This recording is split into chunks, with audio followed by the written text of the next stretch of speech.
What's going on, ladies and gentlemen? Welcome to the Sav Show. My name is Savilian. I'm the host of this show, and today I'm bringing you a super dope conversation with the #1 ranked female pound-for-pound fighter in all of Australia, Lisa, the Savage Kyriacou. Lisa Kyriacou. She fights out of Absolute MMA in Melbourne. MMA pro with a 7-1 record. She's been on a tear. She's been given opportunities left, right, and center because she's been putting on shows. She's been winning fights, and now she has her biggest opportunity to date.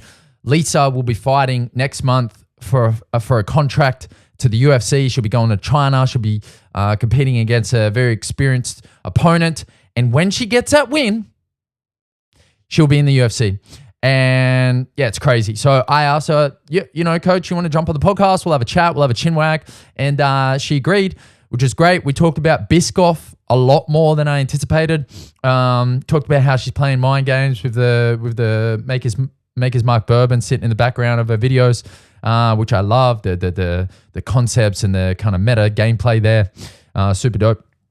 We talk about some of her skits around the gym. She loves to be the larrikin, butt of jokes, and just kind of take the piss, which is good, keeping it light. Whole energy around the gym right now is nice and light and fun, and tide is rising. And Lisa is a key component in all of that. So yeah, we touch on all of that. Craziest thing about her entire story is she literally walked into a gym for the first time at 24 years old. Like, that is late by any standards for any sport. And now 6 years later, she's competing to fight in the top organization in the entire world. Like, it is insane to go from like walking into a sport, gym, whatever, like to start something and to be at the elite level in 6 years. Fucking wild. So yeah, she's doing crazy things, doing big things. And then yeah, when she wins that contract next month, UFC baby, let's go. Anyway, this is my conversation with Lisa, the Savage Kyriacou. Or the team on show tonight, so that'll be fun. Yeah, no, it'll be good for sure. So I'm sure they'll all do well. So yeah, no, it should be good. Just keen to get my sparring done so I can chill. Yeah. If you think about that sentence for 1 second, I need to get my hard sparring done so I can chill. Yeah. It's real, I know. Isn't that funny though? Like, it's my life. Like the life of a fighter. I need to go get punched in the face for an hour and a half. I know. Just so I can chill out for a minute. Literally, and I'm like, well, this is my second last hard sparring, and then I died down a bit until after the fight. So I'm just like, oh, but yeah, it's true. It's bizarre when you say it like out loud, isn't it? And you actually think about what being said. Yeah, because to you it's a very normal sentence, but to most human beings, they would hear that sentence and be like, what? It's so true. When I like talk about fighting to people, like, oh yeah, I threw this knee or this elbow at their heads, and I'm like, it actually sounds quite barbaric. Yeah. It's so funny. You can't actually comprehend it until you and do it. Watching it on TV does not do it justice. No, like you need to see that shit in real life for sure. Different, 100%. I actually. Very, very funny story. It's not funny at all, actually. It's just a story. No, the first time that I came down to the Friday night sparring, just to hang out, and I think I was maybe getting a bit of content for Sam or something. Yeah.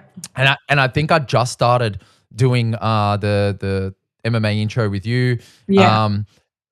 I come down and I'm watching everyone spar, everyone's fucking, going crazy. And like I've been watching like martial arts on TV for a while, and I've been to like a couple of boxing matches, but to see like, MMA up front and like bro, it was something else. And to be honest, the two people that really stood out to me was actually a match that was a round that you had with Mason. Oh, really?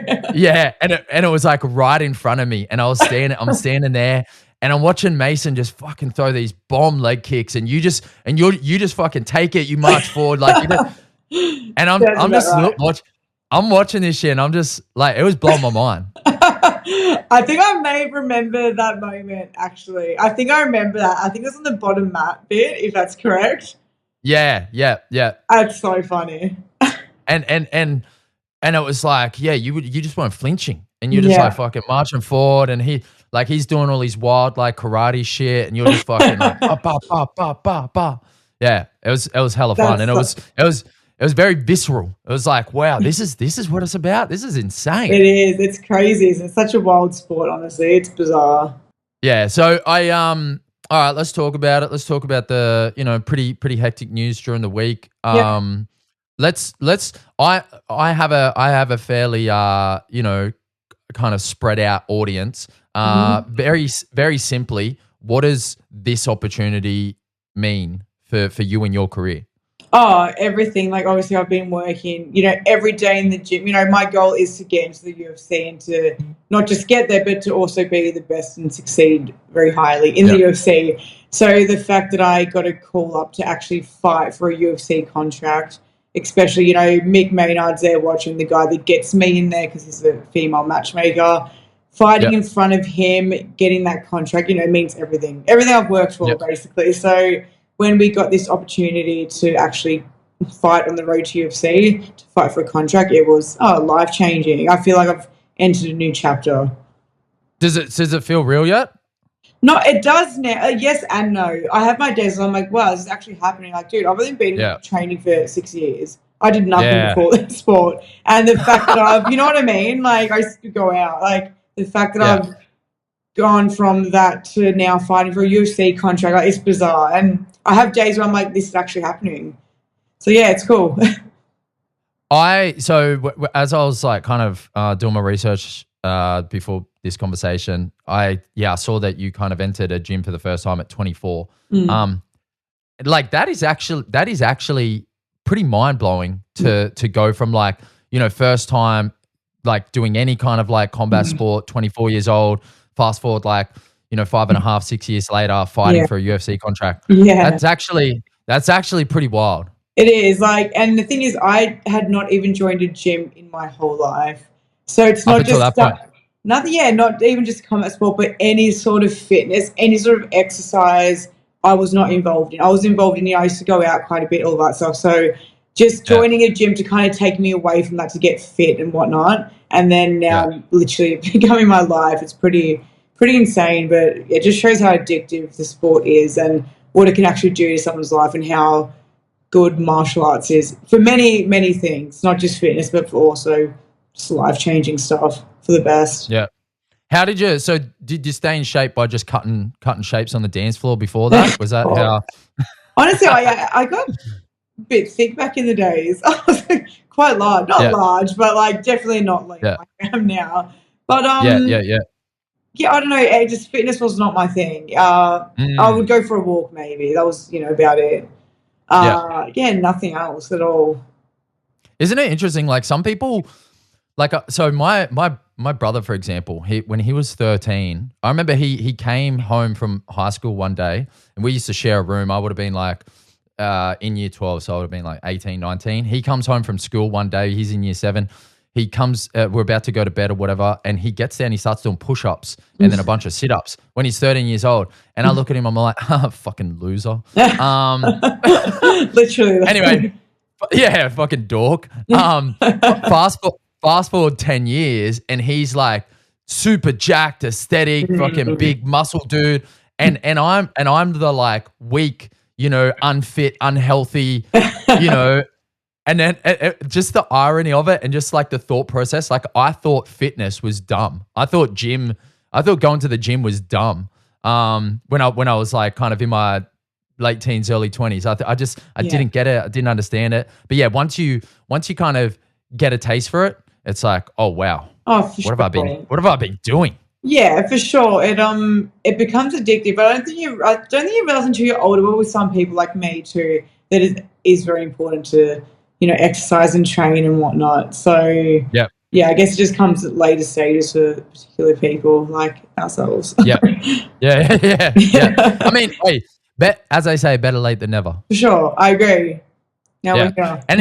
And you're still like, if you're finding it even in your like mid 20s, late 20s, early 30s, you're still young enough to make up for that time lost. For sure. Yeah.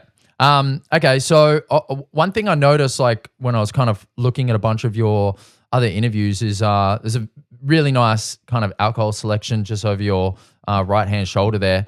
I'm wondering, I'm wondering, are you kind of like setting up your opponent with a little bit of Ryan Garcia-esque kind of mind tricks, meta layering, where you're kind of like painting this picture of, I've got all this alcohol and stuff, but actually you're like just like grinding it out in the gym. Is that kind of what's happening here? Planting a few seeds?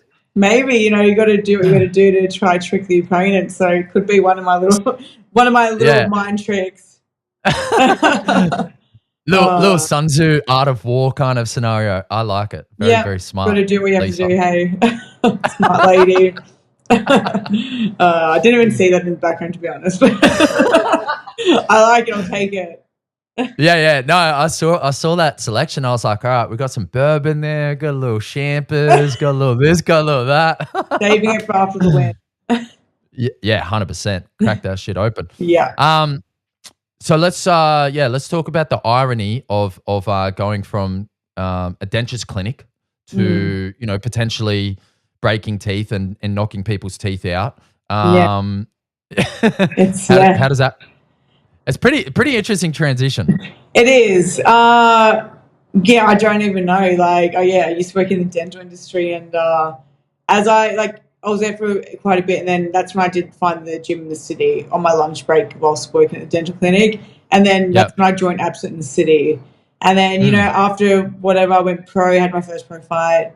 Then I thought I need to stop working and just literally dedicate my life to this. So what I did, I stopped working in dental and I just started training full time. So very different industries, that's for sure. How long ago did you make that call to go like all in on it? Maybe 2-ish years, 2 or 3 maybe, something like that. Around that mark, And then you started taking up more coaching around the gym? Yeah, so just coaching, PTs, all that stuff. Because the local fight money is not always great, but thankfully it's getting better now. But definitely need the coaching to help support during it all. Yeah. Do you enjoy the coaching? I love it. I love coaching. I love teaching what I love doing. It's a passion of mine. So, and you kind of see, so coaching, you kind of see things in a different way for myself also. So I think that's also really cool to, teach people things and then also see from the outside. I feel like it also helps improve my personal fighting. So it's cool. Love it. Yeah. I tell you what, this is a compliment I would like to extend to you. When you kind of like up until a certain point in time, like I would be, getting coached by you and training under you without really knowing your credentials. And then you kind of realize, what you've done in the sport. Yeah. And then when you marry that up with the level of, care that you give to every single person in your class, it's like, wow, this person is like doing this crazy shit. Number one female pound for pound fighter in the whole country. And she's paying so much close attention to every detail in class. It's a very humbling kind of feeling. So for sure, thank you. Yes, no, as I said, I love coaching and I want to teach what I love doing, and that's why I will, like, fighting's not forever, for as long as it can be, but after that I just want to continue teaching my passion, which is fighting. So I give my all to my coaching. So yes, I appreciate that. Thank you very much. It's cool. It's cool. All right, so let's talk about some of the antics, because some of your most popular posts in recent times have been joshing around in the gym. Have you always been a bit of a larrikin? Oh yeah, for sure. Dude, there's so much like my personality, but I'm just show a few clips on mine. But that is just me. I'm a bit of a, what's the word? I like a laugh. I should say that. I'm all about having a good laugh and mucking around with everyone. So good banter, all about it. Yeah. Which one do you think? I mean, the Charlton tape was like that. That was obviously big, but I feel like that the Larry kind of like body slam. Yeah. Like it honestly, I could hear the wind get pushed out of your entire body. Yeah, that was honestly, I was very nervous making that video because Larry also, before the video, he told me he wasn't super comfortable on his sprawling, and he was, and he wasn't confident. I'm like, well, you're probably going to end up killing me if you don't do it properly. Yeah. So it was quite nerve-wracking. I'm not going to lie. My heart rate was high. But anyway, thankfully I came out of there alive and got the video with no one getting super hurt. I think I got winded a few times, but that's all right. Nothing too bad. Yeah, cool. Nothing too bad. I love it. Yeah. And I love how like you know, you kind of seem to be at the center of a lot of these videos that are coming out at the moment, but I love how everyone's getting on board. Like, you know, Larry's having a crack, Al's having a crack, Sarmad's jumping in. Like, it's kind of like everyone's keeping the energy high and fun and light. And that's good. Yeah, you need to show the character of everyone. You know, I think that's super important. So it's good, you know, to people not to see us all as fighters, but what we're actually like in our personalities in a different way. So human beings. Yeah, for sure. So it's good to show that, I believe. Yeah, and I think when you're seeing all that stuff coming out as well, like it reinforces the team nature of the sport and team mentality and kind of where everyone is at in the gym right now. Like everyone's getting along, we're laughing, we're joking, you know, but also we're fucking working. Oh, for sure. It's all about balance. Life is all about balance. Having that, you know, hard training together, like the mucking around and banter and all that stuff, you know. It all goes hand in hand, I believe. It's all very important. Yeah. Speaking of balance, did you pay any attention to the whole Garcia Haney scenario? Like, did you were you into it or not really? Not too much. I know everyone was not too much, but yeah, definitely heard a bit about it. Because he's come out and claimed Garcia's come out and claimed that he drank every day of his training camp. Yeah. Still trained a fair bit. Like, is that fucking possible to like fight at that level? It definitely could. Oh, you know what? For some people, it could be, but who knows what's actually true and what's just to kind of stir the pot a bit. Do you know what I mean? So he could be putting on a very laid back, I don't care type act, but who actually knows what goes on? But I believe there's a lot of fighters out there that are super unhealthy and probably still do very well. So yeah, definitely could. Depends on the individual, I believe, to be honest. But there's definitely like, you would imagine that, you know, without that stuff, you're probably going to be better off. Oh, like, for sure. Yeah, like it definitely take a toll on your body if that, you know, you're actually doing that every day to yourself. Like I have one night out having a few drinks, I'm gone for 2 days. So like, couldn't imagine what non-stop drinking would do to you. Yeah. So do you have any like special kind of training and you know, outside of like the regular like strength and conditioning and the regular training, do you have any things that you kind of turn to, like ice baths or saunas or anything that you feel like is essential for, you know, keeping you healthy and fit? I do go to Recovery Lounge every now and then. Not as much as I actually get sponsored by a really nice one. Honestly, I've struggled to find the time to go, to be honest, because it's another form of training for me. But the thing that I actually really do enjoy is going for long, steady runs. So just like a long like we call it LSD, so long, steady distance. Just at a real nice pace, going outside Albert Park Lake or something. That for me is very, very beneficial, I find. And honestly, just getting sleep and eating, I feel, is the best form of recovery. Like, you can't get better than that, in my opinion. When you go for those long runs, do you listen to something, or you just kind of like in your own zone? Yeah, no, I've definitely got some music. Or what's that? Or music. Yeah, podcasts or music? No. My ADHD doesn't allow me to listen to podcasts too much. Definitely got the music pumping. Yeah, need that to G me up. And what are you pumping? What do you hit when you go for honestly, for a jog? It can go from like housey to rap type music. It honestly depends on my mood. I'm a big 21 Savage fan, so he's usually playing 21. I love the back. I love it. I'm a big fan. But I do fuck with 21. He's good. Yeah. I just love how like simple and dumb his lines are. Oh yeah. He'll just say like the dumbest, very random, just random but basic, but so funny and punchy. It just sounds so good, yeah. And the way he does like his echo in the back really is what's the word? Yeah. I don't know what the word is, but it's good. Yeah. The ad libs. What was that? Sorry. The ad libs. Yeah, is that what it's called? Yeah. I don't know the terms for it. Yeah, I love it. Yeah. Simple. Yeah. I'm like, yep, sold. It is very easy listening, and it's kind of hard as well. Like it it gives you that kind of, like, yeah.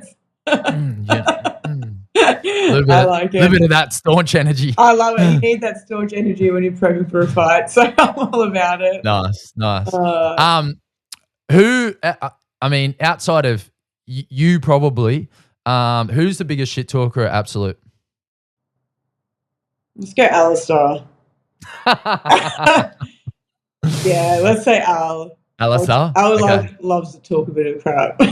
Yeah. I love it.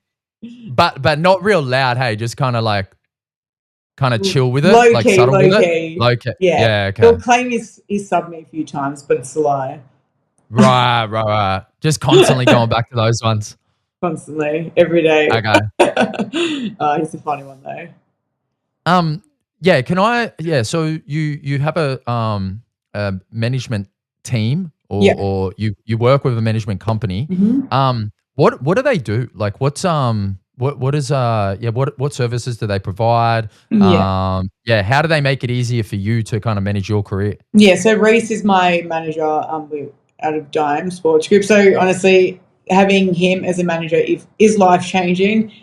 He does from just constant, with this, for example, with Road to UFC, constant emails back and forth with the UFC guys, like my medicals, my flights, what days I want to fly, who I want to fly with, Pete, my corner, my clothing size, and just everything you could imagine. Constantly back and forth, getting me sponsorship, like all that sort of stuff. So, honestly, he's great. He's literally written me out like a whole checklist of things we need to get done, and it is a big checklist. But he's just sorts all the paperwork and all the fine detail of things. So, it's just, much needed at this level, that's for sure. So it's basically like anything to do with like training and getting fit and like getting ready for the fight, you and your Absolute coaches worry about. And then everything that's not that, admin wise, itinerary wise, is management team. Yeah, it's all Reese, and like if it's even like pay chat or like just opponent stuff or weight, whatever it is, it's all through him on that side of things usually. But really, really helpful, honestly. Like, there's a lot of paperwork involved in this Road to UFC. Is there? Okay. Yeah, a lot. So he's been great. What's your signature like? Have you got like an easy signature? Or my signature looks like a 1-year-old has written it. It's like a squiggle? Yeah, it's terrible, but it will never change. It's great. But yeah. I'll show you my signature when we get offline, because it's like I've been bullied for it my entire life. I think I have been as well. Yeah, it's a bit like that. I'm interested to see yours now. Yeah, I'll show you when I see you at the gym. All right, done. Yeah, that's hectic. Okay, so what about screening podcasts and like potential media opportunities? Because I feel like, there's, some of these podcasts out there, they're very well structured and planned, and they're thought out and they're well run. But some of them, not naming any names, but some of them rock around and they just rock in with an absolute singlet on, and they just kind of ask questions about alcohol and all this shit. They're not very formal, you know what I'm saying? So will Reese have to start screening media opportunities and podcasts in the future? Yeah, sorry, and I did forget to mention that. He does all the media stuff like that. So for example, like when my fight was going to get released, he basically contacted all the podcast media guys, like the Australian MMA or whoever he wanted to do, Fight Wave, all of them. And he basically reached out to them and like set that up for us. And then he'll book in the call meeting and send the links and all that stuff. So he'll schedule all the meetings in and like email it to me. So all of that is literally taken care of. So that's great. Honestly, everything you could think of, I think he does, and he does it amazingly. So really grateful to have him helping me out for sure. What about if you're like if you're like a couple days out from the fight and you're just hell stinging for some Cocoa Pop checks to put like in a large bowl with maybe a little bit of oat milk or something like that, you reckon you'd be able to source it? No, but then I'll turn to my nutritionist in that situation. Anything food related, I'm going to hit the nutritionist up. Annie. Yeah. Do you want to give your nutritionist a shout out while you're here? Annie, you are the best, and you are literally my savior all the time. In and out of camp, Annie's looking after me. So, Annie, a big thank you. I would literally be having a lot of eating issues still if I didn't have you on board. Let's just say that. She's helped me mentally, I will tell you, with my food. I used to Annie the goat for real. Yeah, Annie's the best, honestly. Everyone, give Annie a follow. Yeah. Yeah. I'll link her below. Everyone get on there. Give her a follow. Link Annie below. Yeah, she's awesome. Link Annie below. When you say that, like, what were you kind of like a little bit too lax with your diet? Nah, so I was quite anal to the point, like, I couldn't touch a bit of chocolate or this or that. Oh, the other way. So I'd be like, can't have anything bad. This has to be like pure wholesome foods. But now I've realized it's all about balance. Like if I want to eat an ice cream, I just balance it in. If I'm cutting weight, I'll just cut something out to make up for it. I'll go for an extra walk, whatever it is. But also like the amount I train, like I burn so much. I can afford to eat so much. And I didn't do that. I would literally go to training in the morning on an empty stomach, just coffee. Like stupid. Okay. Now I have, big bowl of oats with honey and banana, coffee, like, you know what I mean? So it just mentally helped a lot because even though I've had almost 20 fights coming up to, I struggled with each, like mentally with each weight cut. Like I've just become so obsessive. So she's really, honestly, helped me a lot. So I can't stress that enough. Created a healthy relationship with your food. Perfect term. Yeah, very healthy relationship. I'm not some psycho now. So I am in other ways, but no. Oh, you said it, sis. You said it. No, so I saw that thing that you posted the other day with the Biscoff. That was her recipe, yeah. Bro, that shit looked fire. Perfect. I'm still losing weight and I'm eating Biscoff and Nutella. Like, you know what I mean?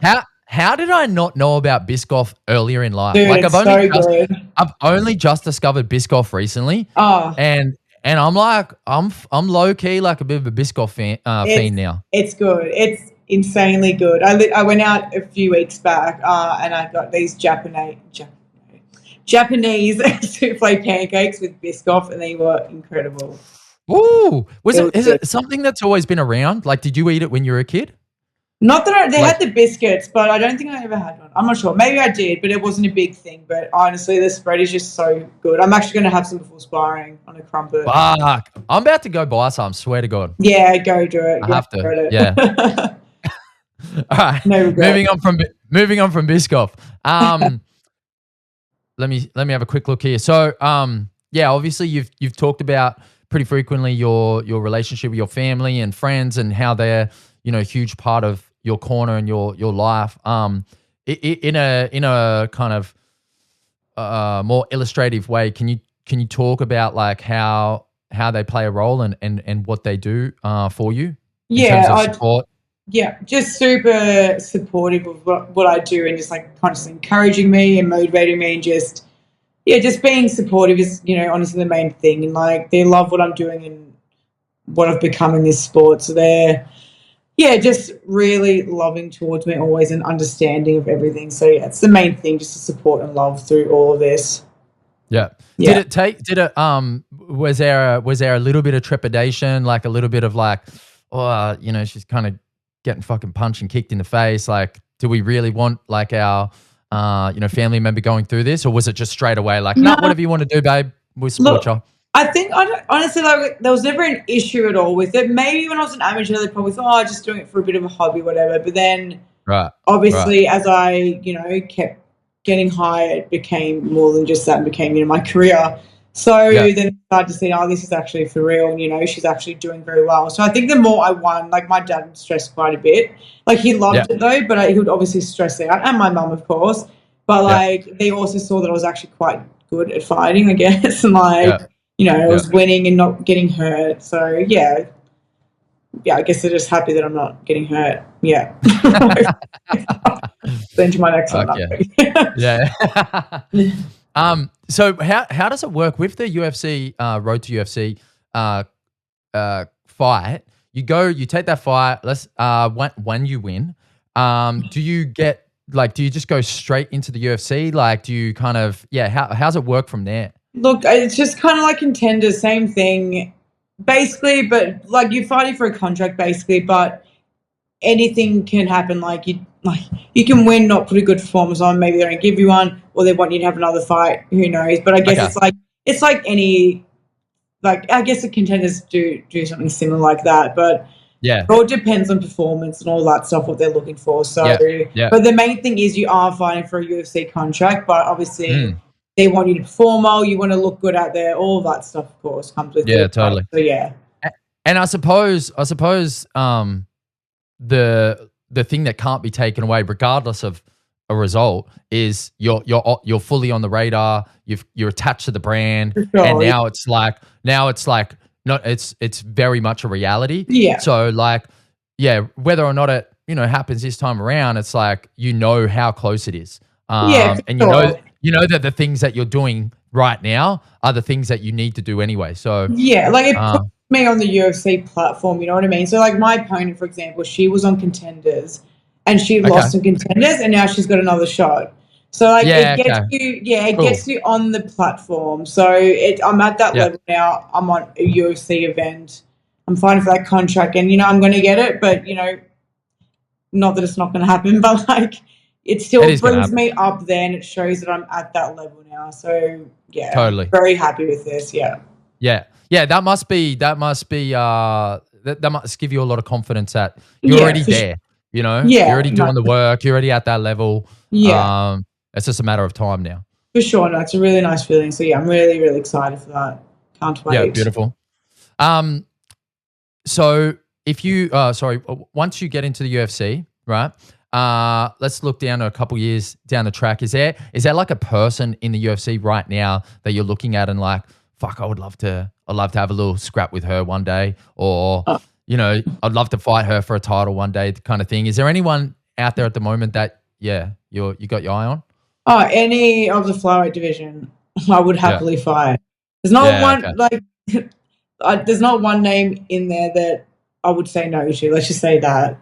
I think my next opponent could be a lot harder than quite a few of the girls in the UFC at the moment. Like, I've got quite a tough fight coming up. So honestly, I feel like if I can fight this girl in a few weeks, then, honestly, if I got offered anyone in the UFC now, I would take it. Just like I'm taking this opportunity from a much more experienced opponent, I'd happily fight. So whatever name comes my way, I'm happily there. You're jumping on that shit. Yeah, not getting a no from me. Like me to a tub of Biscoff in about 30 minutes time. Yeah, enjoy that. Me too in a few minutes after this. I'm kidding. Hectic. All right. Well, I got no more questions, Lisa. I want to say thank you for jumping on and having a little chat with me. Do you have anything that you want to share before you go? No, thank you for having me. It's been good chatting to you, and I'd love to chat again. And come to training. I will. Do you know?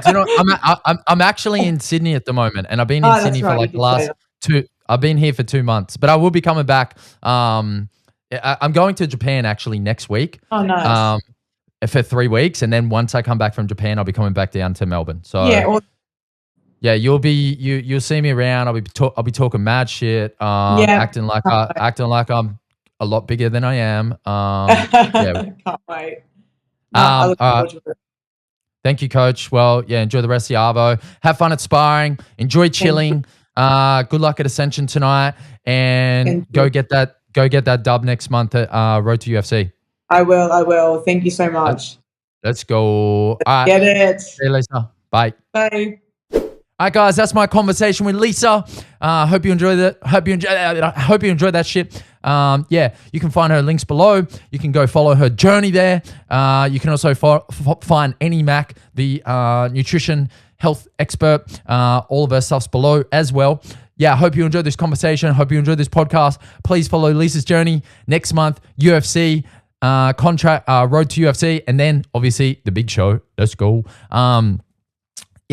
If you have any questions, comments, or concerns, please leave them below. If you have not subscribed to the podcast, please do that. Drop a comment. hit a like, whatever you got to do, baby. It's all good. Anyway, my name is Savilian. I'll catch you next week on the Sav Show. Let me do a little bit of shadowboxing as we leave. Let's go.